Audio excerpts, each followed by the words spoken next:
बिस्मिल्लाहिर्रहमानिर्रहीम, अस्सलामुअलैकुम and a very good morning. Good morning public में आपको खुश आमदीद कहेंगे। मैं हूँ अरमला हसन। उम्मीद करते हैं आप बिल्कुल ठीक ठाक होंगे, मज़े में होंगे, आपकी सुबह अच्छी हुई होगी। लेकिन बहुत सारे लोग मज़े में नहीं होंगे। आई कैन इमेजिन, क्योंकि आज जब मैं सुबह आई तो बहुत सारे लोग ऑफिस के अंदर हमारे, इनफैक्ट हमारी कैमरा टीम ये शिकायत करी थी कि जी उनके इलाके में पूरी रात लाइट नहीं थी। और ये लाइट क्यों नहीं थी, इसकी बहुत सारी वजूहात हैं, हम सबको पता है। लेकिन लाइट ना आना तो चले समझ में आ गया कि जी बिजली का ओवरऑल एक कह लें सेटअप है, डिस्टर्ब है। लेकिन फिर लाइट नहीं आती तो बिल भी इतने आते हैं ना, ये बड़ा मसला है कि जब लाइट नहीं है तो बिल भी कम आने चाहिए, यूनिट्स का इस्तेमाल भी कम हो रहा है, लेकिन उसके बावजूद बिल्स भी बहुत ज़्यादा। कल मेरी डोमेस्टिक, क्योंकि ये सारी चीज़ें मैं अपने पर्सनली एक्सपीरियंस करी हूँ। कल मेरी डोमेस्टिक हेल्प मुझे बता रही थी कि जी उनका घर का बिल जो है, बिजली का बिल जो है, वो 45,000 रुपये आया है। और वो 45,000 रुपया वो एक फैमिली जिसके घर में 8 लोग हैं, वो एक कमरे में रहते हैं, एक पंखा चलता है और एक फ्रिज चलता है शायद उनका कोई, तो वो कैसे पे करेंगे। हम और आप ये इमेजिन भी नहीं कर सकते। वी आर सो ब्लेस्ड, कहीं ना कहीं हम बहुत सारी चीज़ों को अफोर्ड कर पाते हैं, लेकिन बहुत सारे लोगों के लिए बहुत ज़्यादा चैलेंज है कि वो किस तरह से अपने एंड्स को मीट करें। एक तो वो ब्रेड एंड बटर के लिए जो काम कर रहे हैं, कोई भी लोग काम कर रहे हैं, at the end of the day उन्होंने अपने बच्चों को खिलाना है, उनको एजुकेशन देनी है। ये तो सिर्फ बेसिक चीज़ें हैं जिसमें आप खाना पीना या आप बिजली गैस इनकी बात कर रहे हैं। इसके आगे के खर्चे जो फैमिलीज़ को रखना है, बच्चों को पालना है, उनको अच्छी एजुकेशन देनी है, उनकी हेल्थ इश्यूज़ हैं, उनको केटर करना है, ये सारी चीज़ें हैं। और बात करते हुए हमें अंदाज़ा शायद उस तरह से नहीं होता, हम फील भी नहीं कर पाते जो लोग इस सारे मरहले या इस प्रोसेस से गुजरे होते हैं। यही कह सकते हैं जी कि अल्लाह ताला मुश्किलें आसान करे, हमारे मुल्क के हालात बेहतर करे, क्योंकि जब तक ये हालात बेहतर नहीं होंगे, आम आदमी के हालात बेहतर नहीं होंगे। और आई वंडर कि ये हालात कब बेहतर होंगे। दूसरी जानिब भी सियासी मामलात है, तो कल सुन्नी इत्तेहाद काउंसिल की जो मखसूस नशस्तें हैं उसकी केस की समाअत कल की गई। चीफ जस्टिस साहब ने ये रिमार्क्स दिए हैं कि इलेक्शन कमीशन ने गैर आइनी इकदाम किया तो हम उड़ा देंगे। इलेक्शन कमीशन का जो गैर आइनी काम है उसमें मुदाखलत करें। सुप्रीम कोर्ट ने आज़ाद उम्मीदवारों की जो सियासी जमातों में शमूलियत है, इससे पहले और बाद में नशस्तों की जो तफसीलात हैं वो भी तलब कर ली हैं, जो नशस्तों की तकसीम हुई है। उस हवाले से इस केस की समाअत जी आज फिर होगी, और क्या मखसूस नशस्तें सुन्नी इत्तेहाद को काउंसिल को मिल पाएंगी या नहीं, इस पर भी बात करेंगे। लेकिन कल साथ साथ इस बजट के हवाले से शाहिद खाकान अब्बासी और मिफ्ता इस्माइल साहब ने कमेंट किया, और उन्होंने इस बजट को सख्त तनकीद का निशाना बनाया। उन्होंने कहा कि हुकूमत अपने अखराजात को कम करे, अगर हुकूमत अपने अखराजात कम नहीं करेगी तो उससे मामलात हल नहीं होंगे और ये सारा बर्डन अवाम के ऊपर आता रहेगा। जिसके रिस्पांस के अंदर में अता तारड़ साहब ने एक स्टेटमेंट, उन्होंने कहा कि जी इन लोगों ने तो बजट ही नहीं पढ़ा। जो बजट पढ़ा नहीं है, चलें ठीक है, उनको ये लग रहा है, लेकिन मेरे ख्याल से पाकिस्तान की इतनी बड़ी आबादी है, बहुत सारे ऐसे एक्सपर्ट्स भी हैं जो इस बजट के ऊपर गहरी नज़र रखें। और वही बात है, आप कितनी भी तनकीद कर लें, at the end of the day हमने इस IMF के सारे प्रोसेस को अपने लिए आसान करने के लिए ये बजट बनाया है। और ये बजट जो भी है आवाम के लिए, तो इसमें कोई बज़ाहिर रिलीफ नज़र नहीं आ रहा। टैक्सेस की भरमार है और बहुत सारे ऐसे सेक्टर्स हैं जिन पर टैक्सेस उस तरह से लागू नहीं किए गए। जी तजिया ले लेते हैं, हमारे साथ ताहिर मलिक साहब मौजूद है, सीनियर सहाफ़ी हैं, तजियाकार, उनको हम खुश आमदीद कहते हैं। Thank you very much Tahir साहब, बहुत शुक्रिया कि आपने हमें ज्वाइन किया। I hope you are doing well. सबसे पहले तो ये कल जो मिफ्ता इस्माइल साहब हों और शाहिद खाकान अब्बासी साहब हों, इन्होंने कमेंट किया इस बजट को लेकर। मैं पहले बजट से ही अपनी गुफ्तगू का आगाज़ करूँगी, क्या कमेंट करेंगे आप? मेरा उनका कमेंट जो है उसको सीरियस लिया जाना चाहिए। एक तो वो साबिक वज़ीर आज़म है और उसके साथ वज़ीर ख़जाना बैठा है, कोई आम आदमी नहीं है, यानी कि एक रिलायबिलिटी है। मेरी अपनी भी जो छोटी मोटी अंडरस्टैंडिंग है वो ये है कि 200 अरब रुपए आपने टैक्स लगाए हैं, और पूरी दुनिया में जो टैक्स का असूल है वो बड़ा सिंपल है। टैक्स आप इनकम पे लगाते हैं। अगर आपको याद हो, सारी दुनिया में एक लफ्ज़ है इनकम टैक्स, कि आप ज़्यादा कमाते हैं तो ज़्यादा टैक्स देते हैं। पाकिस्तान शायद दुनिया का हिस्सा ही नहीं है, यहाँ पे टैक्स ब्लाइंड लगाया जाता है। मतलब जो पाकिस्तान का लोएस्ट, सबसे कम कमाने वाला बंदा होगा, जब वो 1 लीटर का पेट्रोल लेगा वो भी उतने ही पैसे देगा, और मलिक रियाज अगर 1 लीटर लेगा वो भी इतने पैसे लेगा। तो आपने पहले तो इनडायरेक्ट टैक्सेस की मरहले जो दुनिया में मैक्सिमम रेशियो है ना, वो पाकिस्तान में, पहली बात। दूसरी बात है कि पाकिस्तान में वैसे भी बजट कॉमेडी है। जब दिल करे आप पेट्रोल महंगा कर दें, जब दिल करे आप बिजली महंगा कर दें, तो बजट कौन सा रह गया? अभी बजट अनाउंस हुआ है, कल 1 जुलाई से शुरू है, तो आपने पेट्रोल भी महंगा कर दिया। और जब मतलब आप खुद माशाल्लाह मीडिया से हैं, मतलब अब हम लोगों को ये याद ही नहीं रहता कि बिजली कब महंगी हुई है लास्ट टाइम, इतनी ज़्यादा उसकी महंगाई होती है। तो बजट बुजट तो कुछ भी नहीं है। अब थोड़ा सा मैं एक छोटा सा एक जो अपनी राय भी दे दूं, बजट है क्या? जी। बजट ये है कि आपने हुकूमत के अखराजात बढ़ाने हैं, जो मिफ्ता ने बात की है कि ये बजट बेसिकली हुकूमत चलाने के लिए, रियासत चलाने के लिए चाहिए होता है। और उसके लिए आप IMF से कर्जा ले लेते हैं। वो कर्जा लेके आपका एयर कंडीशन भी चलता है, आपकी गाड़ियाँ भी चलते हैं, आपके ट्रिप भी होते हैं। और वो पैसे कौन देता है? वो इस तरह देते हैं, आप बिजली के बिल से, आप पेट्रोल के बिल से। और साथ आपको जलील किया जाता है कि ये दुनिया की वो कौम है जो टैक्स नहीं देती। 1 मिनट में आपसे ज़्यादा ले लूँगा। 2010 में पाकिस्तान का जो टैक्स पाकिस्तान की हुकूमत ने इकट्ठा किया था, वो था 1500 अरब रुपया था। और इस साल जो टैक्स का टारगेट जा रहा है वो 12,500 है। पिछले साल इन्होंने जो टैक्स इकट्ठे किए उसमें 30% इजाफे का टारगेट था। अगले माली साल के लिए 40% इजाफे का टारगेट है। तो मैं अब आपसे सवाल करता हूँ, आपने मेरे से कर दिया है कि भाई पिछले साल तुमने 30% टैक्स मेरे से ज़्यादा लिया है पाकिस्तान से, अब 40% ज़्यादा जा रहे हो। तो मुझे बता दो कि क्या 40% तुम सेहत पे भी पैसे बढ़ा रहे हो, तालीम पे भी बढ़ा रहे हो, रिसर्च पे भी बढ़ा रहे हो? वो एक आना नहीं बढ़ा। दुनिया में लोएस्ट मनी जो हम लगाने वाले ममालिक हैं, जो इंसानी तरक्की, जिसमें सेहत है, जिसमें तालीम है, जिसमें लोगों की डेवलपमेंट है, उस पर कोई तवज्जो नहीं है। टैक्स 12,500 ये ले गए हैं। 2010 में 1500 अरब था। तो इस तरह ये आपके पेट से, वो कहते हैं ना पंजाबी, छुरे मार के ये टैक्स आपसे ले रहे हैं। और ये IMF का बजट होता है। अच्छा ताहिर साहब, बजट तो टैक्स तो ले रहे हैं, लेकिन टैक्स भी आपसे, मुझसे, सैलरी क्लास से, उन लोगों से ले रहे हैं जिनके कटौती हो जाती है, हमारी सैलरीज में से हो जाती है, या हम कोई भी चीज़ खरीदते हैं। एक ऐसा तबका भी तो है ना, बहुत सारे ऐसे सेक्टर्स भी हैं जो टैक्स देने से बिल्कुल आ रही हैं, इस्तिस्ना उनको करार दे दिया गया है कि जी ये टैक्स नहीं देगा ये सेक्टर। उनसे टैक्स वसूली क्यों नहीं की जाती? फिर हम सारे लोगों पे, जिन पे जो बेचारे मिडिल क्लास लोग हैं या लोअर मिडिल क्लास हैं, या एक वो जिस आपने वही बात की कि एक अगर नीश कैटेगरी का बंदा पेट्रोल ले रहा है, तो अगर वो बाइक वाला भी डलवा रहा है वो भी उतना ही टैक्स दे रहा है। तो ये जो सिस्टम में एक डिस्क्रिमिनेशन है, ये भी तो सॉर्ट होना चाहिए कहीं ना कहीं।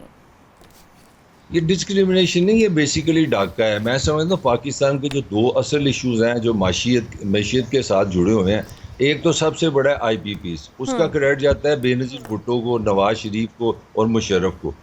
इन 3 हुकूमतों ने दुनिया की, कोई मुझे सैनिटी दिखा दें, 203 ममालिक हैं, कि आप किसी से मुआहदा करें कि मैं आपसे बिजली खरीदूँगा, और मुआहदा ये हो कि मैं बिजली जितनी मर्जी खरीदूँ, जो आपकी कैपेसिटी है। मसलन आप ये कहें कि हम लोग, आप बस मुझे मिसाल में कहें कि हम 16 कुर्सियाँ बना सकते हैं, तो मैंने आपसे कुर्सी खरीदनी है, तो मेरा आपसे मुआहदा, मैं 1 खरीदूँ 10 खरीदूँ, मैं आपको पैसे 16 के दूंगा। आप इन 3 लोगों ने, इन 3 हुकूमतों ने जो अजाब आप पे डाल दिया हुआ है, वो ऐसा खौफनाक अजाब है कि आप सोच नहीं सकते। और मैशियत को तबाह बर्बाद कर दी इस बिजली ने। आपने प्रोग्राम का आगाज़ इसी से किया। अब मैं 2-3 चीज़ें आपको बताता हूँ। गोहर एजाज की, निगरान जो फेडरल वजीर है हमारा, मैं अपने आप को कोड नहीं कर रहा, वो फरमा रहे हैं कि इस वक्त पाकिस्तान की रियासत का खर्चा, इससे मुराद है वफाकी हुकूमत और 4 सूबे, 25,000 अरब तक पहुँच गया। 25,000 अरब रुपए से हम ये रियासत चलाते हैं, जो कि 23% ऑफ GDP है। GDP से मुराद है कि कोई GDP जो 23% नॉन प्रोडक्टिव होगी, नॉन डेवलपमेंट होगी, 30%। देखें, अगर आप अपने बच्चे को, बेटे को पैसे लगा के उधार लेके पढ़ा रही है ना, तो वो डेवलपमेंट है। क्योंकि आप सोच रही हैं कल को BA करेगा, वकील बन जाएगा, CSS कर लेगा, फौज में चला जाएगा, देयर इज़ ए रिटर्न। जब आप iPhone खरीदती हैं और उस पर फेसबुक पे सारा टाइम ज़ाया करती हैं, नॉन प्रोडक्टिव एक्सपेंस है आपका। दुनिया के सारे माहिरीन कहते हैं कि पाकिस्तान का असल अलमिया उधार लेना नहीं है। पाकिस्तान का असल अलमिया है कि हम उधार लेके सिर्फ रियासत चलाते हैं। हम स्टील मिल को पैसे दे देते हैं जो कुछ नहीं करती, हम रेलवे को पैसे दे देते हैं जो खसारा करती है, हम PIA को हम पैसे दे देते हैं जो सिर्फ खसारा करती है। 100 अरब रुपए रोज़ का लॉस है IPPs का। तो ये सारे लॉसेस इन्हीं की पॉलिसीज़ की वजह से हैं, और उस लॉसेस को ख़त्म करने के लिए हमें जूते पड़ते हैं, IMF से पैसे लेते हैं। बाकी तो बजट, मेरा ख्याल अगर मिफ्ता और वज़ीर आज़म को आप सीरियसली ले रहे तो मैं कौन हूँ बात करने वाला। अच्छा ताहिर साहब, आपने जिन सफ़ेद हाथियों का जिक्र किया, जिसमें आपने चाहे स्टील मिल्स हो, पीआईए हो, इन सारी चीज़ों की बात तो की है, जाहिर है पॉलिसीज़ का फुकदान है, और आपने पॉलिसी का भी जिक्र किया कि हमारे यहाँ शॉर्ट टर्म पॉलिसी पे गौर किया जाता है कि जी हम उधार लेंगे, कर्जा लेंगे, फ़लाना मुल्क हमें इतने पैसे दे दे, IMF इतने पैसे दे दे, हमारा एक सेटअप चलता रहे।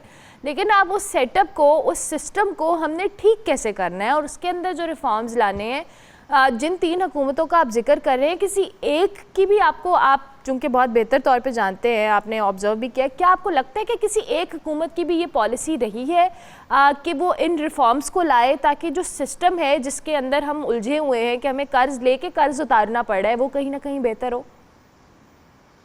पहले तो मैं आपसे डिसएग्री करूंगा कि पॉलिसी का फुकदान है। पॉलिसी इज़ वेरी क्लियर, वो ये टांग टपाओ कि आज मेरा दिन अच्छा गुजर। This is a scientific policy in Pakistan.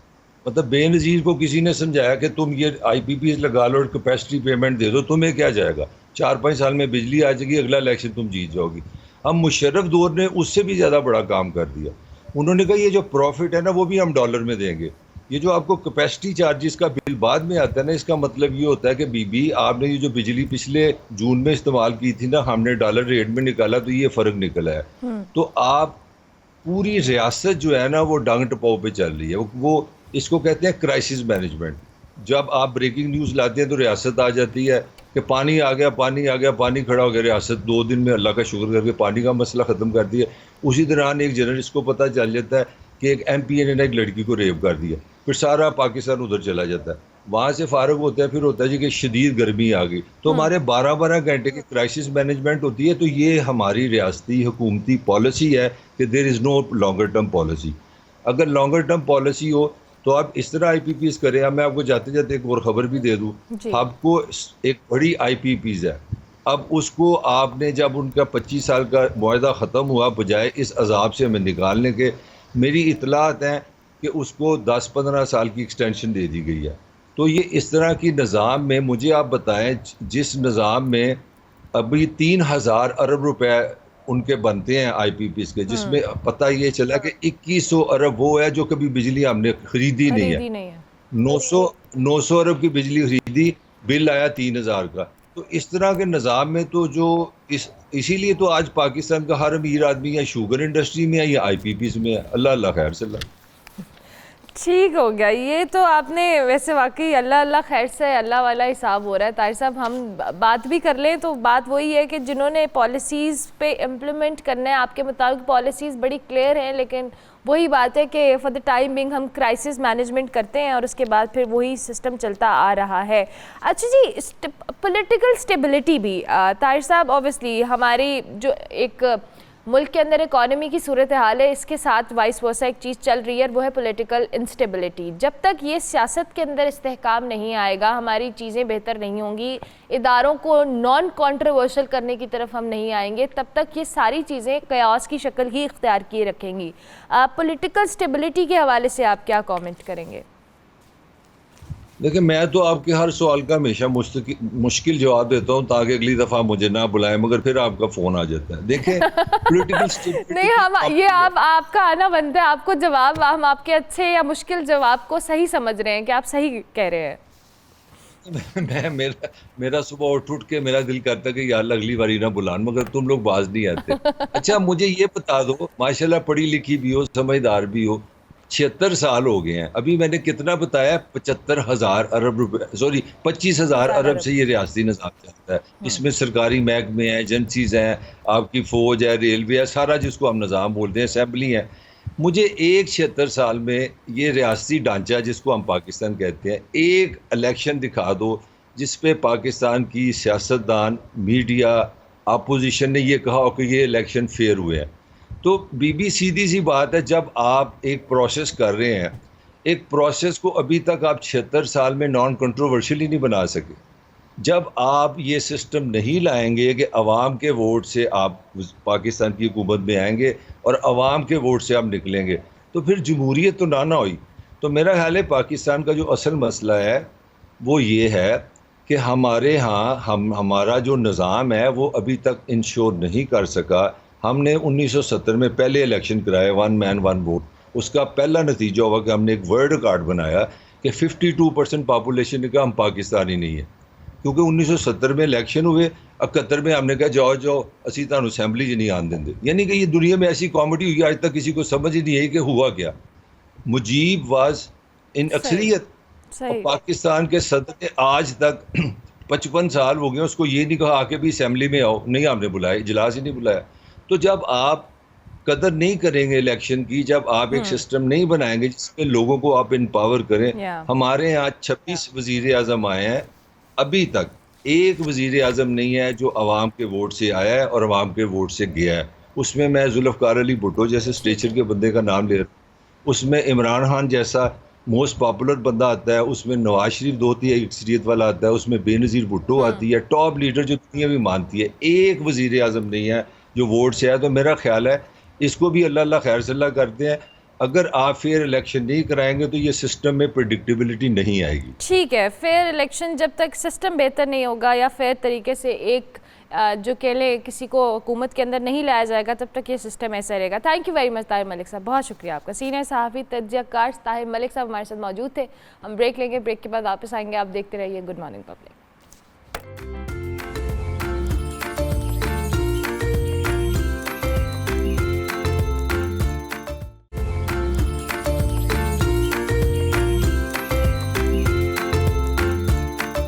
Welcome back to good morning public. Break के बाद वापस आ गया। एक्चुअली मेरी चाय आ रही थी और ऐसे भागम दौड़ पड़ गई पूरे सेट के ऊपर। उन्हें लगा कि पता नहीं क्या मॉर्नियर आ गया और ये मेरा पानी ले लूँ प्लीज़, सॉरी। ये लाइव शो है, मुझे माफ़ कर दें क्योंकि इस शो के अंदर ऐसे मैं कुछ ना कुछ ब्लंडर करती रहती हूँ। लेकिन इसके साथ साथ जी मौसम की सूरत हाल, इस गर्मी के मौसम में ठंडा पानी पीना चाहिए, ये मैंने आपको बताया है।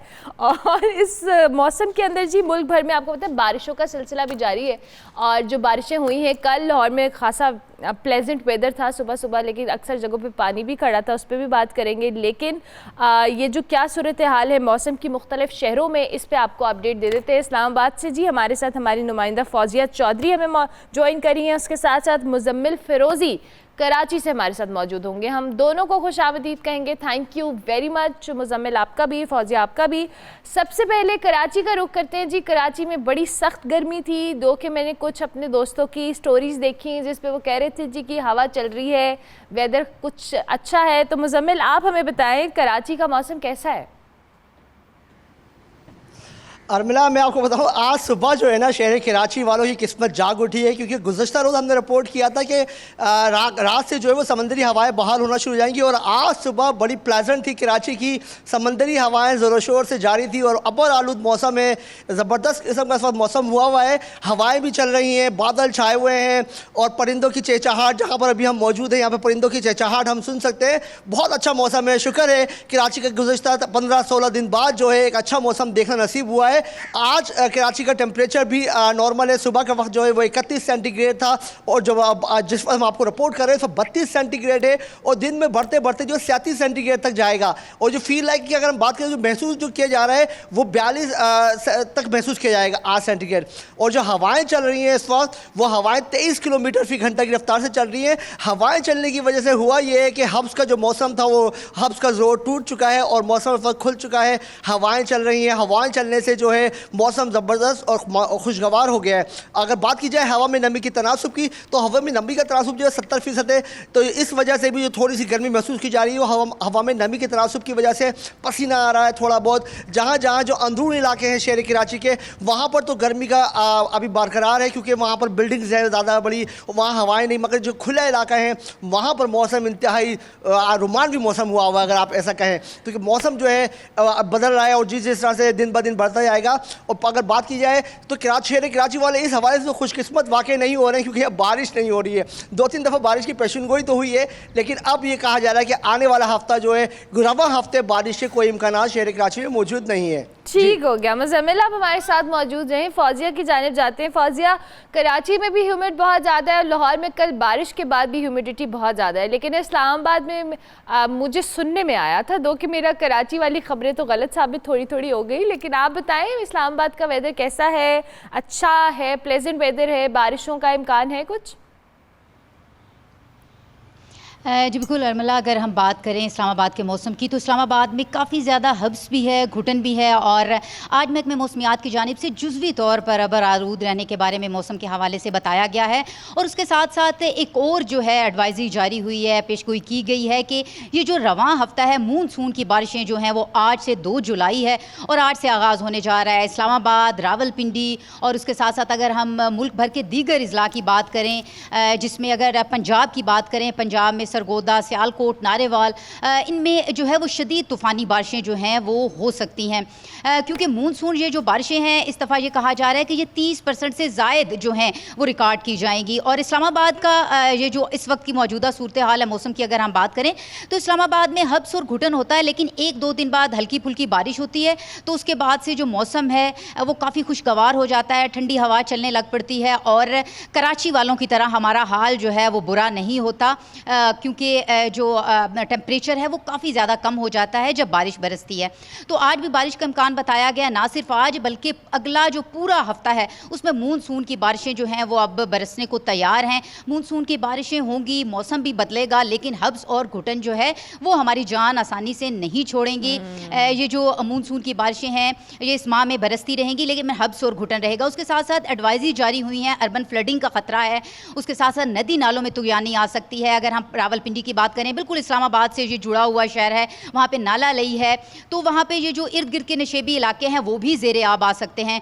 तो अगर हम बात करें NDM की, महकमे मौसमियात की जानिब से एडवाइजरीज जारी की गई और तमाम मुतलका इदारों को जो है वो अलर्ट रहने का कहा गया है, क्योंकि 30% बारिशें ज़्यादा जो रिकॉर्ड होंगी तो वो मसाइल काफ़ी ज़्यादा जो हैं वो पैदा कर सकती हैं। ठीक हो गया, ज़बरदस्त। थैंक यू फौजिया, आपने बड़े बेहतरीन अंदाज में इस्लामाबाद के वेदर के हवाले से बताया। चूँकि मानसून बारिशें हैं और इसमें हब्स होता ही होता है, तो इस हब्स में आपने खुद ही इलाज करना है, कैसे अपने आप को आप सेट रख सकते हैं। अच्छा, इस हब्स का वेदर तो बात हो रही है, मुजम्मिल, कराची में लोड शेडिंग के क्या हालात व वाक़यात हैं? हमने कल देखा है कुल मुख्तलिफ इलाकों में कुछ प्रोटेस्ट भी हो रहा था, पानी नहीं आ रहा था, लोड शेडिंग भी बहुत ज़्यादा है, तो क्या सूरत हाल है?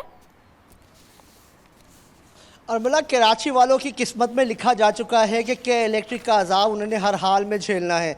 गुज़िश्ता 3 रोज़ से हम रिपोर्ट कर रहे हैं कि कराची के मुख्तलिफ इलाकों में रोज़ाना की बुनियाद पर एहतजाज होते हैं, लोगों को गिरफ्तारियाँ भी की जा रही हैं कि इलेक्ट्रिक जो है वो अपना एलामिया जारी करता है कि शहर के 70% इलाकों में लोड शेडिंग नहीं हो रही है। जबकि अगर हम ग्राउंड पर जाते हैं तो उसके बरक्स हमें नज़र आता है कराची के 80% इलाके ऐसे हैं जहाँ पर अभी लोड शेडिंग का सामना है। और लोग जो हैं, जो गुज़िश्ता आज के मौसम तो बेहतर हुआ है, लेकिन इससे पहले हीट वेव की लहर थी। शहर कराची के जो कंजस्टेड इलाके हैं वहाँ पे बहुत ज़्यादा बुरी सिचुएशन थी, क्योंकि पोर्शन माफिया ने जो छोटे छोटे घर बनाए हुए वहाँ पे लोगों का रहना मुश्किल हो चुका था, और ऊपर से बिजली की लोड शेडिंग ज़िंदगी जीवन की हुई थी। लोग जो है इस वक्त ज़्यादा परेशान, इस वक्त से भी गुस्सा लोगों को नज़र यूँ आता है हमें कि लोग एक तो भारी भरकम बिल अदा कर रहे हैं, ऊपर से लोड शेडिंग का भी सामना है। 70 से 80% इलाके ऐसे हैं जहाँ पे लोड शेडिंग होती है, और वो अगर नॉर्मल हम भी घर वालों से पूछते हैं तो 1-2 कमरे का बिल का जो है घर का बिल 15 से 16 हज़ार रुपये आ रहा है। तो ये 15-16 हज़ार आप बहुत कम बता रहे हैं। मैंने सुबह शो के आगाज़ में अपनी डोमेस्टिक हेल्प का जिक्र किया था और उनका 45,000 बिल आया 2 कमरों के घर में, तो सोचें क्या हालात है। Thank you very much. बिल्कुल ऐसा ही है, मैंने कम से कम बताया है, अर्मला आपको 1500-16,000, इससे बढ़ के ज़्यादा आ रहे हैं। ठीक है, thank you very much Muzammil, आपका भी बहुत शुक्रिया। फौजिया, आपका भी बहुत शुक्रिया कि आप हमें अपडेट करते। हमारे दोनों नुमाइंदगान कराची और इस्लामाबाद के मौसम के हवाले से बताए थे, जहाँ फौजिया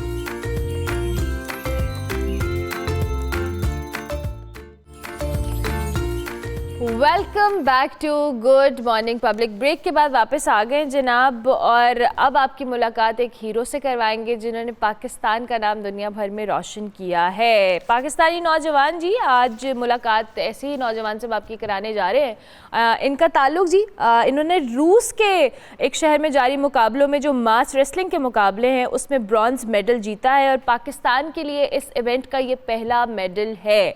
इस वक्त हमारे साथ शहीर तारिक मौजूद हैं, उनको खुश आमदीद कहते हैं। शाहिर, अस्सलाम वालेकुम, गुड मॉर्निंग, कैसे हैं आप?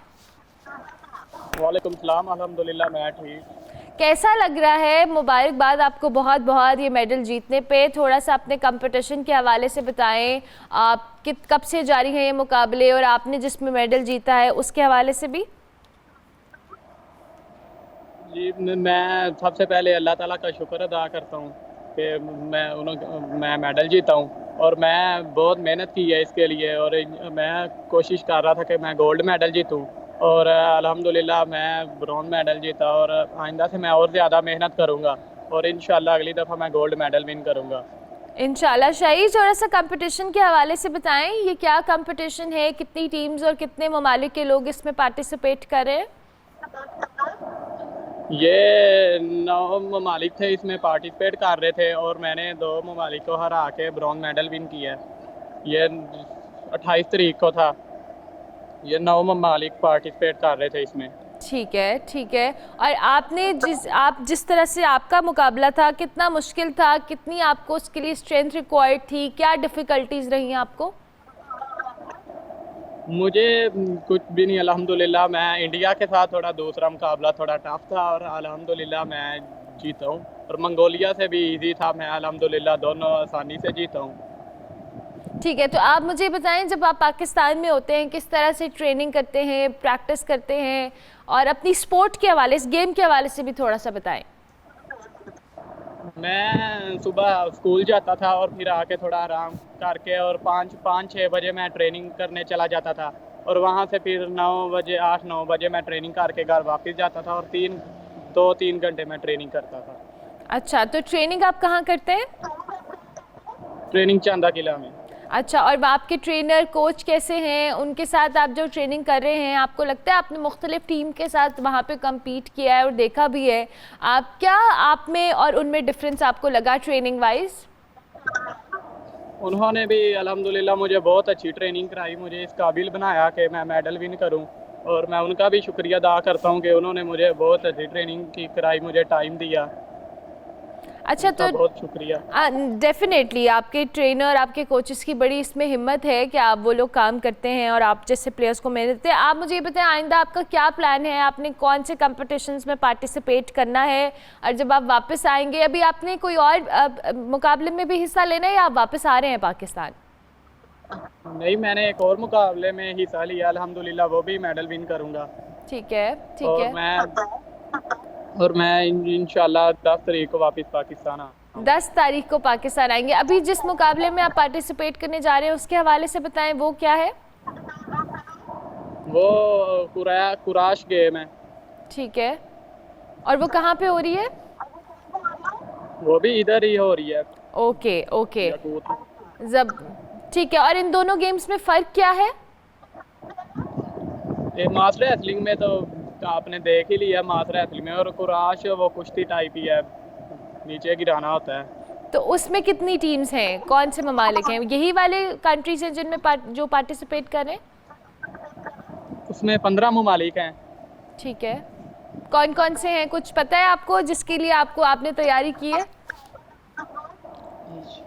वो एशिया के ममालिक है 15, और वो मुकाबला किसके साथ है वो तभी पता चलेगा। तो अच्छा, बहुत सारे लोग इस वक्त आपको शाहिद देख रहे होंगे, ज़रा उनके उस हवाले से भी उनको को मैसेज देना चाहें कि आपको जो सपोर्ट कर रहे हैं, आपके फैमिली मेम्बर्स, आपके दोस्त, और आपको मॉस्को कैसा लगा? मॉस्को बहुत खूबसूरत था, और मैं जो मुझे सपोर्ट कर रहे हैं, मेरी फैमिली, मेरे दोस्त, मैं उनका बहुत शुक्रिया अदा करता हूँ। उन्होंने मेरे लिए बहुत सारी दुआएं की, और उन दुआओं की वजह से आज मैं मेडल जीता हूँ अल्हम्दुलिल्लाह। ज़बरदस्त। तो ये बताएं कि आपकी कोई एक्सपेक्टेशंस हैं कि आप वापस आएंगे तो आपका वेलकम ऐसा करेंगे आपके फैमिली, फ्रेंड्स या कोई भी? हाँ, इंशाल्लाह। वो मुझे कॉल्स आती हैं, वो मुझे कहते हैं तुम्हारा वेलकम करना है, और हम तुम्हें यहाँ पे पार्टी देंगे। वो अल्हम्दुलिल्लाह बहुत खुश हैं। ज़बरदस्त, ज़बरदस्त। थैंक यू वेरी मच, बहुत शुक्रिया शाहिर आपका, and we wish you very best of luck कि आप अगली जो गेम जिसमें आप पार्टिसिपेट करने जा रहे हैं, आप बहुत बेहतर परफॉर्म करें। और पाकिस्तान का जी ये टैलेंट है, इनको सपोर्ट किया जाना चाहिए, और शाहिर के मुताबिक उनको काफ़ी अच्छी ट्रेनिंग मिली है, और उनको आगे उनके प्लान्स हैं कि उसी तरह से कॉम्पिटिशन्स में मुख्तलिफ मेडल्स जीतेंगे। शाहिर तारिक से आपकी मुलाकात करवाइए। अभी हम ब्रेक लेंगे, ब्रेक के बाद वापस आएंगे। आप देखते रहिए गुड मॉर्निंग पब्लिक।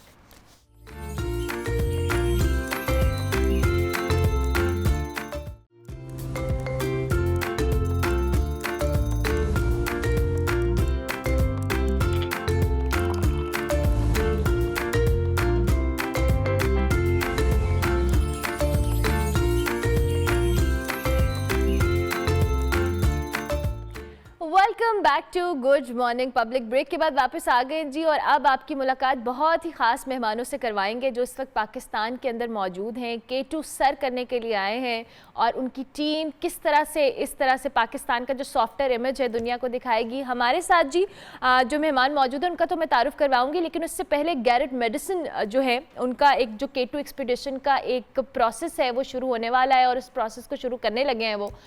उनकी टीम मेंबर्स हमारे साथ आज मौजूद हैं, लेकिन इससे पहले कि हम उनसे बात करें हम आपको बताते हैं कि गैरेट मेडिसन हैं कौन, क्या करते हैं। देखते हैं ये रिपोर्ट।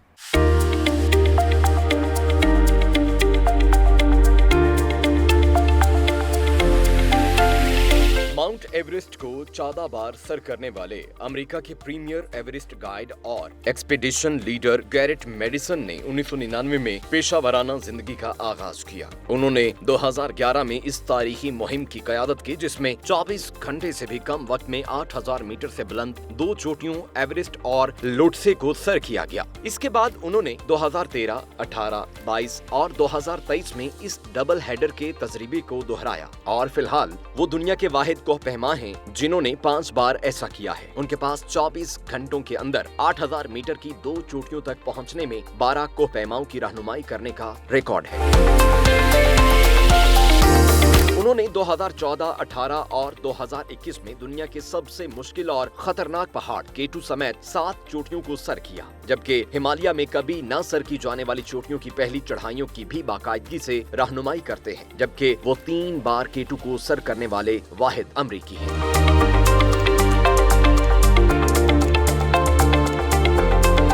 गैरेट मेडिसन कौन है, इनका क्या रोल रहा है पाकिस्तान का सॉफ्टवेयर इमेज दिखाने में, और इस वक्त वो K2 सर करने के लिए पाकिस्तान में मौजूद हैं। जब वो वापस आएंगे हम आपसे उनकी मुलाकात तो करवाएंगे, लेकिन इस वक्त उनके टीम मेंबर्स हमारे साथ मौजूद हैं। JB वाटरमैन जो कि इस वक्त पाकिस्तान में मौजूद हैं, इनकी टीम का हिस्सा हैं गैरेट की। इसके साथ साथ इंगा एकर हमारे साथ मौजूद है।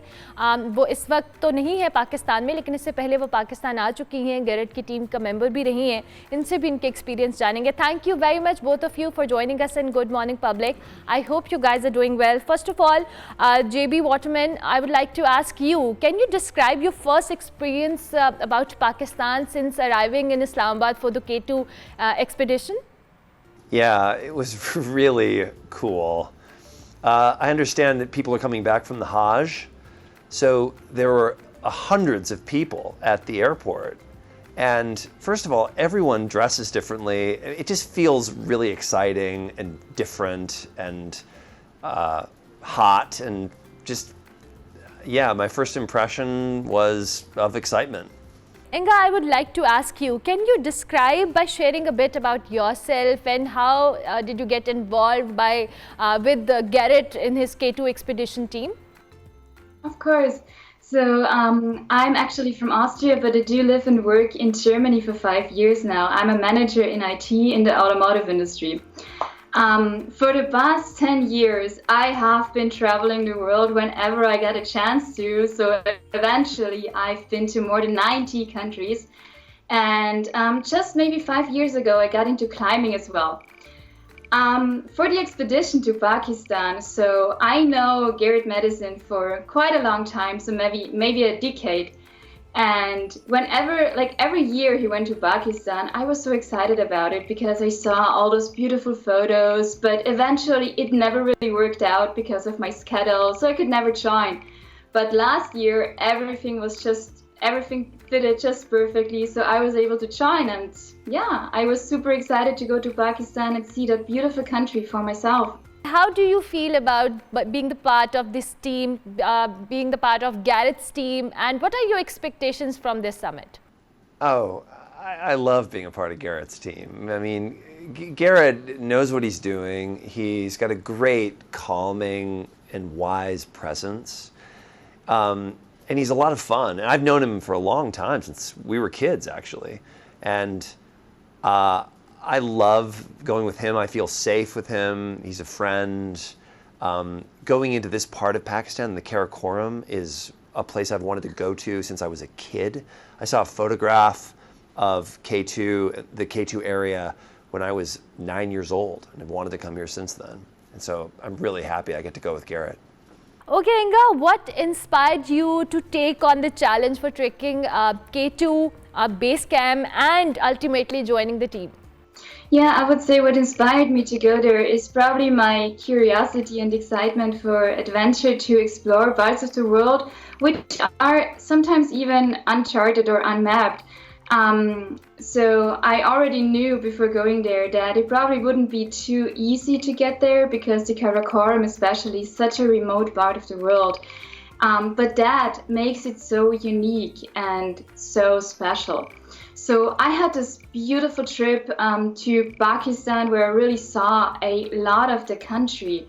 I went into Islamabad, then flew up to the very north to Skardu, trekked all the way to K2 base camp, made it all the way back to Skardu, and then eventually, and I have to say I was very lucky, I was able to drive the Karakoram highway all the way back to Islamabad because my flight got cancelled. So it was a big, chaotic challenge, but it was so well worth it, because I explored parts of Pakistan which not a lot of tourists go to eventually. So I had a beautiful trip. Okay, JB, tell us how challenging you think it will be, since you have climbed other peaks as well, just like Emma Devlin and Mount Blanc. What are your expectations regarding this peak? Well, it's a lot more remote. When I was in Nepal, you go up and you go through villages all the way to the base of the mountain. I mean, there's a monastery right at the base. And here, we're going to go through villages near Skardu, and then from what I understand, we'll be on a glacier and just far away from any village, which to me sounds really exciting. I love getting away from civilization.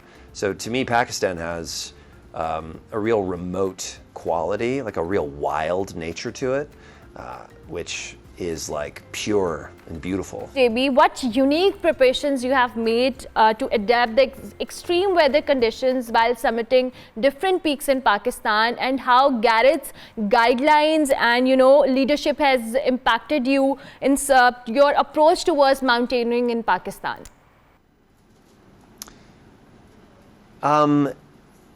It's mostly been my exercise routine. I've focused on doing long, slow exercises to help my body get better at high altitude so that I become more efficient.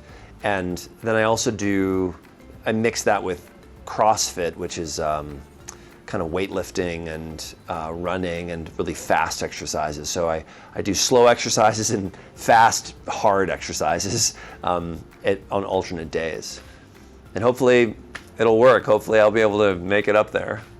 Okay, after learning this, Inga, I was pretty much shocked and surprised at the same time that you hiked back to Skardu base camp in just 3 days, which usually take 8 days. How was your experience, and what motivated you? And you were accompanied by 2 wonderful climbers in Pakistan. So tell us about your journey, and how did they support you?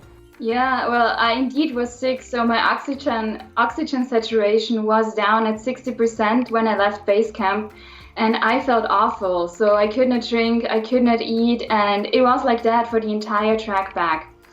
I feel like I did not really have, despite that, any mental challenges, because I was in good company. I was accompanied by 2 wonderful Pakistanis. And even though the rest of the team stayed at base camp and I was basically on my own out there on the glacier in a foreign country, I did not really face any mental challenges, because we kept these good vibrations, we kept that good mood all along the trek. But it was a big physical challenge. So my body was basically, well, at least that's how it felt like, falling apart. And I remember getting weaker and weaker with every step I took. But on the other hand, I'm on the opinion that our bodies are capable of so much more than we think, and we keep underestimating our bodies. So with a strong mindset, you can push a lot further than you even think is possible. And those kind of challenges are a really fun way to test your limits. So I'm glad it happened. I'm glad I was sick. I mean, it sounds contradicting, but now looking back, even if I have a challenge nowadays, I always think of Pakistan, and I always think of what my body was able to endure during the trek back, and then everything, in my mind becomes possible again. So I'm thankful for that. That's lovely, very interesting conversation going on. इंगा और JB Waterman हमारे साथ मौजूद हैं. इनसे गुफ्तगू के सिलसिले को आगे बढ़ाएंगे. मिलते हैं एक ब्रेक के बाद. आप देखते रहिए good morning public.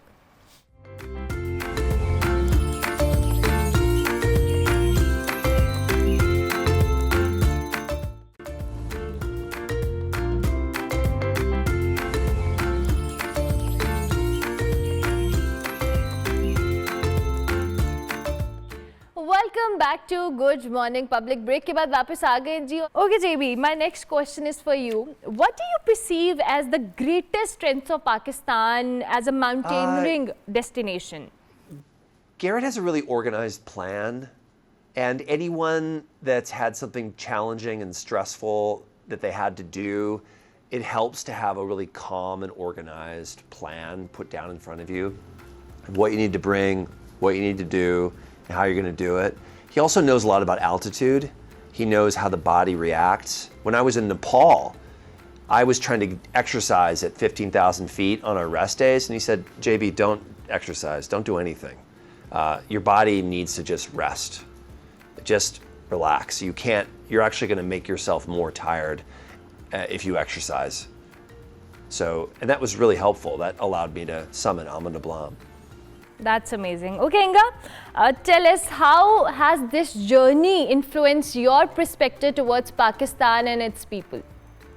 Yeah, it was an incredible experience. So actually in the morning when I found out that my flight from Skardu to Islamabad was cancelled, I kind of felt excited and also happy because I knew that another adventure was just ahead of me. Even though we had this really tight schedule, I had to be back the next day in the morning to catch my international flight from Islamabad to Germany. It still appeared to me like a new challenge and a big adventure, so I was very excited about it. Ali, so the one Pakistani who was also with me on the glacier, he was able to arrange a driver for that morning. And we started to drive from Skardu, and it was tough. So we actually encountered 3 landslides and 1 flooding. It was a 21 hours drive. The driver, he did not take a single break. So we stopped maybe for 10 minutes every now and then, but he just pushed through. And I remember, I think he went through maybe 10 bags of cigarettes and a whole, I don't know, maybe 1 liter of coffee on the way back. But what was most memorable for me was that despite we had all those challenges, despite all those landslides and sometimes even up to 3 or 5 hours of traffic jams, people just kept their good attitude. So I remember we were stuck on that very narrow road and there was like this huge wall of rock on the right side and then a maybe 1,000 meter drop on the left. And we were stuck between 2 landslides, so we could not move. But everybody was singing and dancing and people were just so happy. And to me, that's really a proof how incredible the people of Pakistan are. Because usually in other countries, when you get stuck in traffic, nobody's happy and sings. But Pakistanis, they just keep their good attitude. And I just love that. Lovely, lovely. Okay, JB, what message would you like to convey to the viewers about the significance of K2 and definitely the broader mission of your expedition? Well, I mean, Pakistan has one of the most beautiful stretches of mountains anywhere on earth, period. I mean, in your country, you have arguably the most beautiful mountains on the planet. It's like a miracle of nature. To behold, just to witness them. I'm really looking forward to seeing it. And this just scratches the surface. There's Nanga Parbat, there's other peaks. I mean, there's the Indus River. The landscape in your country is one of the great landscapes on the planet. I mean, for me, I mean, as a humble actor, I would love to encourage people to come here. Also, just the culture is so different. I mean, to be in a Muslim country in halfway around the world is incredibly exciting. It's really exciting. The friendliness of the culture, people are so warm. I mean, it's every bit about it, it's great.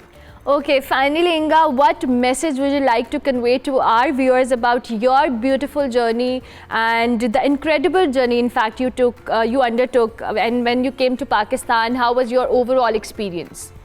Okay, so let's start with the foreign climbers. My advice for all of you, just go. Don't think about stereotypes, don't think about anything you hear on the media, just go. But be very, very careful, because you will most likely fall in love with Pakistan and you will want to come back again and again. It's such a beautiful country.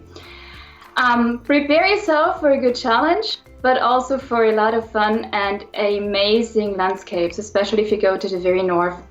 And what I want to say to the people of Pakistan who are watching, well, I want to just say thank you. And I'm so glad that I have this opportunity today to really do that. Thank you so much for welcoming me in your country in the most beautiful way. You have an incredible country. You have a rich culture. You have amazing food. So, yeah, you're wonderful people. And thank you for the great 2 weeks I had in Pakistan with so many of you. Okay, Inga, tell us, have you experienced or have you tried any Pakistani dish, and what do you like the most? So I love the chapati. That was so great. Like, I had it every day on the trek to base camp. And then, of course, all the different varieties of curries. Those were also amazing.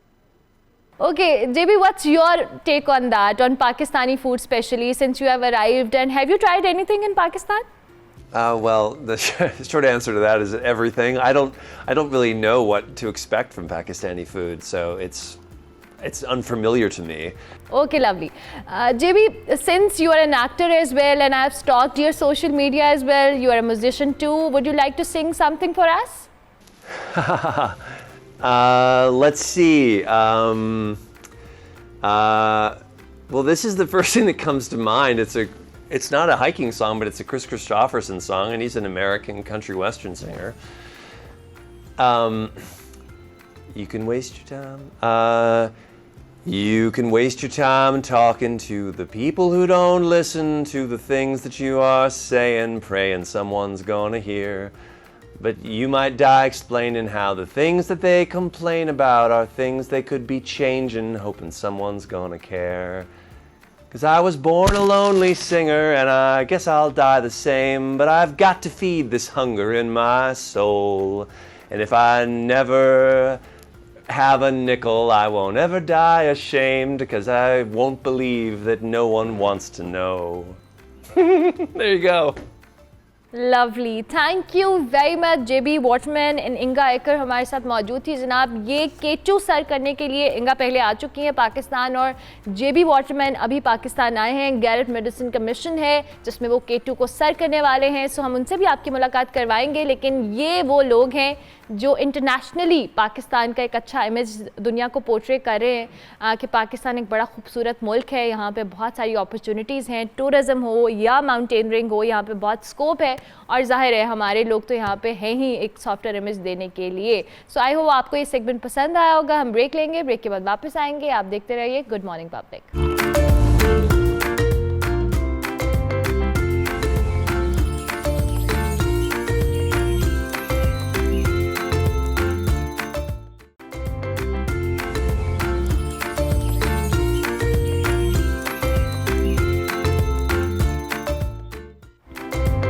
Welcome back to good morning public. Break के बाद वापस आ गए जी। Programme का बिल्कुल आखिरी हिस्सा है। आपको पता है आपकी सेहत, हेल्थ के हवाले से हम बार बार बात करते हैं। वैसे तो आजकल अपने आप को फिट रखना भी एक चैलेंज है, उसके साथ साथ आपकी जो एज, जैसे जैसे आप एज कर रहे होते हैं, आपके चेहरे के अंदर, आपकी स्किन के अंदर भी बहुत सारे चेंजेस आ रहे होते हैं, और उसके लिए बहुत सारे लोग बहुत सारे तरीके इस्तेमाल करते हैं। लेकिन योगा को लेकर हमें बहुत सारे लोगों को शायद ये लगता है कि योगा आपकी बॉडी के लिए ही ज़्यादा होता है, बॉडी और सोल के लिए जहाँ हम बात करते हैं। लेकिन फेस योगा की टर्म मैं भी बहुत कोई कह लें कुछ अर्सा पहले मैं इस टर्म से इंट्रोड्यूस हुई जब मैंने एक जगह पे एक्सपीरियंस किया face yoga, and it was such a different experience, क्योंकि आपका जहाँ आपकी बॉडी को एक्सरसाइज या योगा की ज़रूरत होती है वहीं आपके चेहरे को उसकी जो आपकी कह लें पॉस्चर्स कह लें या आपकी स्किन है उसको अपनी शक्ल में रखने के लिए बहुत ज़्यादा हेल्पफुल होता है। इसके इन डिटेल ज़ाहिर है कि एक्सपर्ट ही बेहतर तौर पे बता सकते हैं, लेकिन आज हम फेस योगा को स्पेसिफिकली डिस्कस करेंगे कि कितना इंपॉर्टेंट है और ये आपके चेहरे की बनावट को बेहतर रखने में कितना इंपॉर्टेंट रोल प्ले कर सकता है।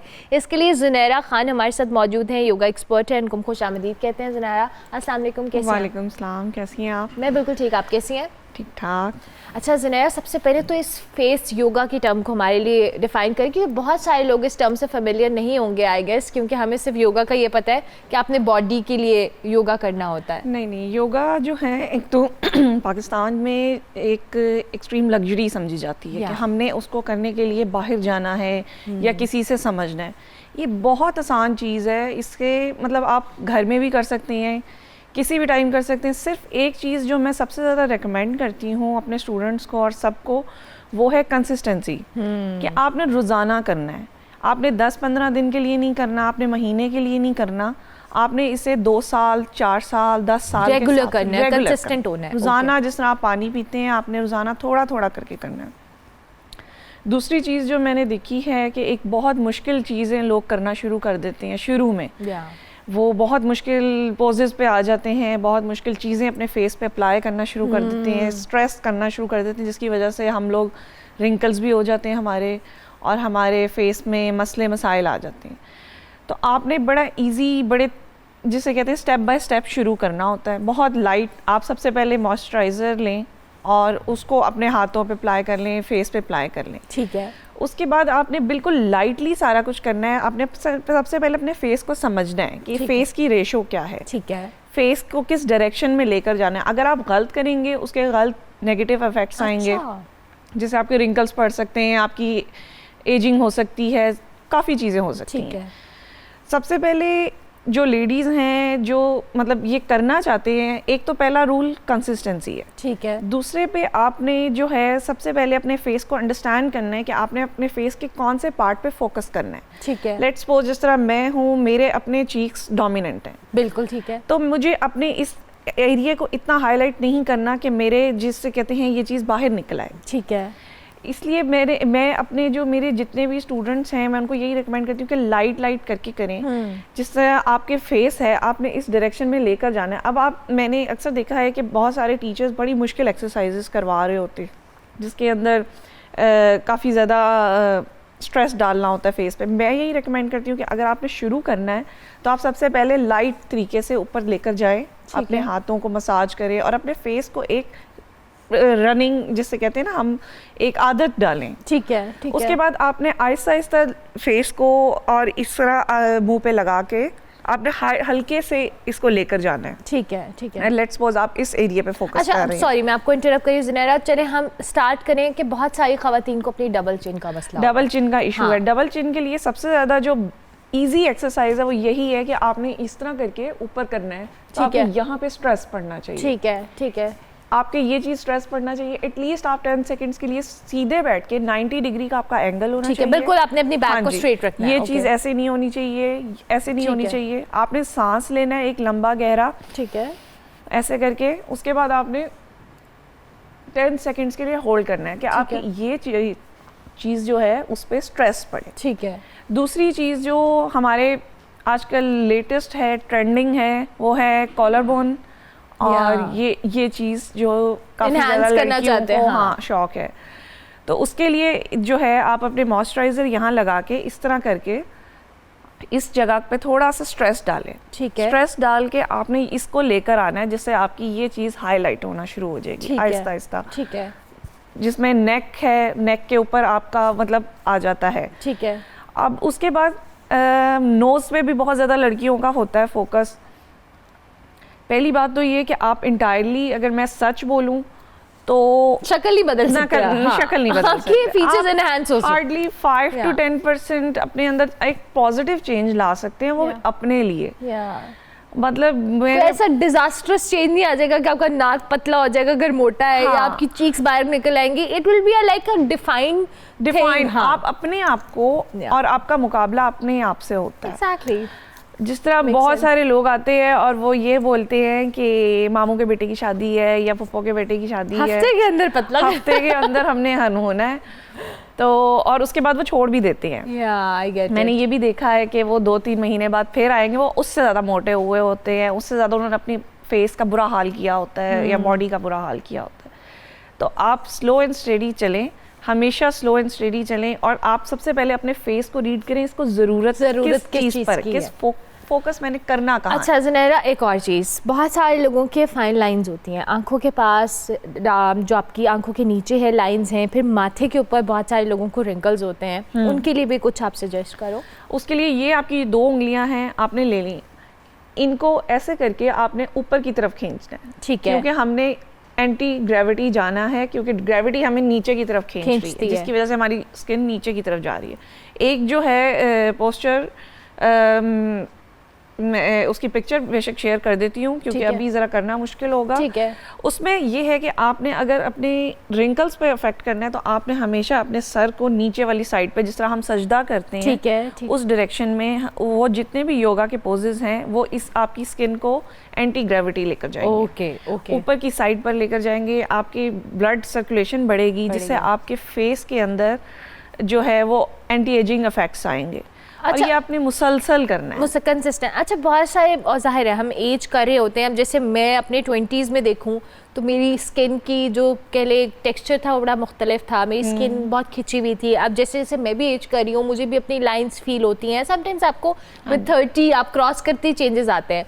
So what do you think कि अपनी स्किन को थोड़ा, जिस तरह से आपका टेक्सचर है उसको टाइट रखने के लिए बहुत सारे लोग एस्थेटिक ट्रीटमेंट्स लेते हैं, आप योगा के जरिए उसको कैसे कर सकते हो? योगा के थ्रू सब कुछ पॉसिबल है। पूरी दुनिया में इस वक्त जो है योगा के थ्रू ही ये किया जा रहा है। वो नहीं, मतलब एक ऐसी कम्युनिटी है जो नहीं पसंद करती अपने फेस पे ट्रीटमेंट्स करवाना, और बाहर के मुल्कों में भी ऐसा होता है कि दे डोंट लाइक इट।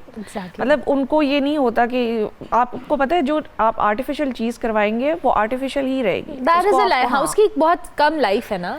तो उसमें ये है कि वो कंसिस्टेंटली करते रहते हैं। जिस तरह आपकी स्किन है, आइज़ हैं, इसके पास आप आई रखें, आहिस्ता आहिस्ता आप इसको खींचें और आहिस्ता आहिस्ता इसको टैप करके हल्का हल्का करें। और ये आपने रोज़ाना 10 टाइम्स एटलीस्ट करना है, 3 टाइम्स के सेट बना के। जब आपको टाइम मिले, मेरे ख्याल से चलते फिरते तो आप उस तरह नहीं कर सकते, बट आप 15-20 मिनट तो निकाल ही सकते हैं। सोते वक्त सोने से पहले आधा घंटा या 15-20 मिनट अपने पे लगा लें। आपने लेटे होना है, आपने बेड के ऊपर लेट कर आराम से करना है। आपको कोई चीज़ नहीं चाहिए, किसी चीज़ की आपको ज़रूरत नहीं है। आपने एक चीज़ करनी है, आपने अपने बेडरूम में करनी है, आपको सिर्फ एक मॉइस्चराइज़र आपको चाहिए, क्योंकि आप अगर वैसे स्किन को खींचना शुरू कर देंगे तो आप उसके साथ। अच्छा ज़ुनैरा, क्या ये ज़रूरी है कि किसी फेस योगा हो, आपने किसी प्रोफेशनल से कंसल्ट करके या उसकी मौजूदगी में करना, आप खुद भी कर सकते हैं?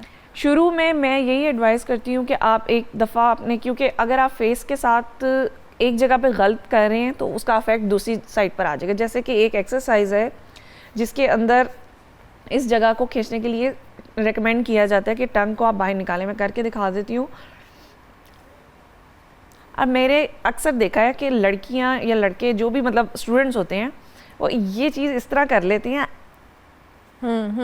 ये यहाँ पर अफेक्ट आ रहा है। आपने बिल्कुल इस जगह को नहीं छेड़ना। ये हम लोग एक्सरसाइजेस के अंदर अक्सर गलत कर रहे होते हैं और हमें पता नहीं होता। बिल्कुल। जिसमें प्रोफेशनल हमें बता सकता है या हमें कोई गाइड करता है तो हमें पता लगता है कि ये गलती हो रही है। अगर इस एक्सरसाइज के अंदर हम और अगर मैं इस तरह करके करूँगी, मेरे यहाँ पर क्या हो रहा है, रिंकल्स बन रहे हैं। वो रिंकल्स मेरी आंखों को अफेक्ट करेंगे। इसलिए मैंने हमेशा ये चीज़ देखनी है कि मेरा पोस्चर सही होना चाहिए 90 डिग्री पे। जिस तरह मैं बैठी हुई हूँ तो मैं 90 डिग्री पे हूँ, मैं यूँ ना हूँ, ठीक है, मैं यूँ ना हूँ, उससे मेरी। वैसे भी अगर हम योगा ओवरऑल करें तो पोस्चर्स आर वेरी इंपॉर्टेंट। जो भी एक्सपर्ट है वो यही कहता है कि आपने अपने पोस्चर का बहुत ख्याल रखना है, इससे आपके इंजरी के चांसेस हो सकते हैं। इंजरी के चांसेस हैं, आपके रिंकल्स बनने के चांसेस हैं, आपके एजिंग होने के चांसेस हैं। बहुत सारे नेगेटिव अच्छा, कौन सी एज है आप कहती हैं कि इस एज के अंदर आपको योगा, फेस योगा इस तरह का स्टार्ट कर देना चाहिए ताकि आपके फॉर द लॉन्गर रन, जैसे आपने कहा कंसिस्टेंट होते ही इसका इम्पैक्ट आता है? इस पे मैं यही रेकमेंड करूँगी कि जब आपको पता लग जाए ना, जिस दिन आप टीवी पे या कहीं पे भी टर्म सुन लें तो आप उसी दिन शुरू कर दें। अच्छा। क्योंकि ऑलरेडी हम पाकिस्तानी जो है ना वो बहुत पीछे हैं, हम लोग इस चीज़ में, हमें नॉलेज दिया ही नहीं गया। या इवन मैंने ख़ुद भी योगा स्टार्ट किया ऑलमोस्ट 29 की एज में। अच्छा, ओके। और आज मुझे करते हुए तकरीबन 4 साल हो गए। तो मैं ख़ुद भी यही समझती हूँ कि चूँकि मेरा अपना बैकग्राउंड जो था वो ज़रा एथलेटिक फैमिली से था, मेरी फैमिली में ये चीज़ें पसंद की जाती थी कि बच्चे करें, तो मैं ये समझती हूँ कि मेरे लिए एक बेहतर हो गया। लेकिन मैंने अब यही बच्चों को अपने जिम में देखा है, लोगों को देखा है कि लोग ऑलरेडी एक नेगेटिव जोन से निकल कर आ रहे होते हैं। वो ऑलरेडी काफ़ी साल ज़ाया कर चुके हैं। अब वो काफ़ी साल ज़ाया करने के बाद जब वो आते हैं तो ऑलरेडी नेगेटिव में ही बॉडी जा चुकी हुई है। बॉडी को आदत नहीं रही मूवमेंट की, बॉडी शेप से बाहर हो चुकी हुई है, फेस शेप से बाहर हो चुका हुआ है। अब मुझे एक खातून ने बताया कि उन्होंने क्या कहते हैं, वो रोज़ाना बहुत मुश्किल वाली एक्सरसाइजेज जो योगा की फेस एक्सरसाइजेज हैं, जिसके अंदर ये चीज़ खींचना है, अंदर करना है, वो रोज़ाना करती हैं। फिर मैंने कहा आपने कितने दिन तक इसे कंटिन्यू किया? उन्होंने कहा कि ये मैंने ना बस 20 दिन तक किया, उसके बाद मैं थक गई क्योंकि मुझे मेरे फेस में दर्द होना शुरू हो गया। तो ऐसा काम ना करेंगे जिससे आपको बहुत दर्द होना शुरू हो जाए।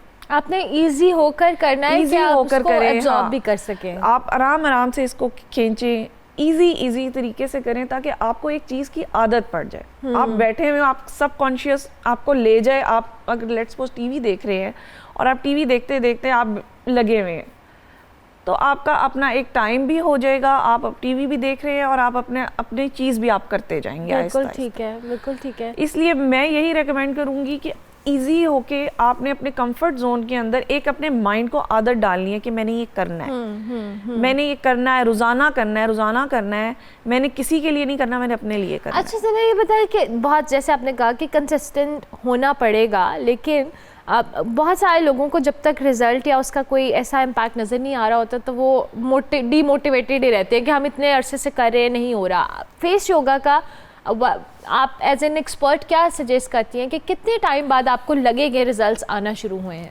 फेस योगा के रिजल्ट्स जो है ना, अगर आप करते भी हैं ना तो बड़ी जल्दी आ जाती हैं। अच्छा, ओके। विद इन 20 डेज अगर ये जो एक्सरसाइज मैंने बताई है ना अभी, टंग वाली, हाँ ये वाली, ये आप रोज़ाना करें, 10-10 सेकेंड्स के सेट करें, तो ये आपको बड़ी जल्दी 20 दिनों में ये इफेक्ट दे देगा। अच्छा, ओके। लेकिन उसके बाद मैंने जो नॉर्मली देखा है कि वो जब छोड़ देते हैं, रिजल्ट आने के बाद 2-4 लोगों ने तारीफ़ की हो, यार पतले लग रहे हो, हाँ, उसके बाद क्या होता है कि लोग छोड़ देते हैं, जिसकी वजह से वो नेगेटिव इफेक्ट आ जाता है। तो रिजल्ट बहुत जल्दी आ सकता है, लेकिन आपने कंसिस्टेंट होना है। और अगर आप पे रिजल्ट आपको ऑब्वियस होना शुरू हो गए तब भी आप करते रहें ताकि वो आपके सस्टेन अगर आपकी करे। कोई तारीफ कर रहा है या आपको कोई कर रहा है कि यार बड़े पतले लग रहे हो, ठीक है, अच्छा जी, लेकिन वो आप अपने दिल को समझाएं कि ये मैं अपने लिए कर रहा हूँ। या आपने सिर्फ तारीफ एक दिन के कॉम्प्लीमेंट के लिए, you can't just do that. Okay. और ये मैंने अक्सर लोगों को, मतलब मैंने 95% लोगों को पाकिस्तान में इधर यही देखा है कि वो जैसे ही जो 2-3 तारीफें होती हैं वो कहते हैं ठीक है यार, चले, जबरदस्त। Thank you very much Zanaya, बहुत शुक्रिया आपका। ज़नाया खान हमारे साथ मौजूद थी। Face yoga is a very good thing. मैंने खुद भी कुछ अरसा किया था, फॉर ए सेशन मैंने लिया था, और वाकई ये बहुत एक आपकी स्किन को, आपकी बॉडी को रिलैक्स करने में बड़ा हेल्पफुल होता है। So I recommend all of you कि अगर आपने ज़ुनैरा की बातें सुनी है तो पहले आप किसी एक्सपर्ट से ओपिनियन लें और उसके बाद घर पे स्टार्ट करें। It's a me time kind of thing कि आप अपने लिए टाइम निकाल रहे हैं और आप अपनी सेहत का ख्याल रख रहे हैं। प्रोग्राम का वक्त जी ख़त्म हुआ। इंशाल्लाह आपसे मेरी मुलाकात होगी अब कल। फीडबैक हमारे सोशल मीडिया हैंडल्स पर लाजमी दीजिएगा। कल तक के लिए मेरी तरफ से अल्लाह हाफ़िज़।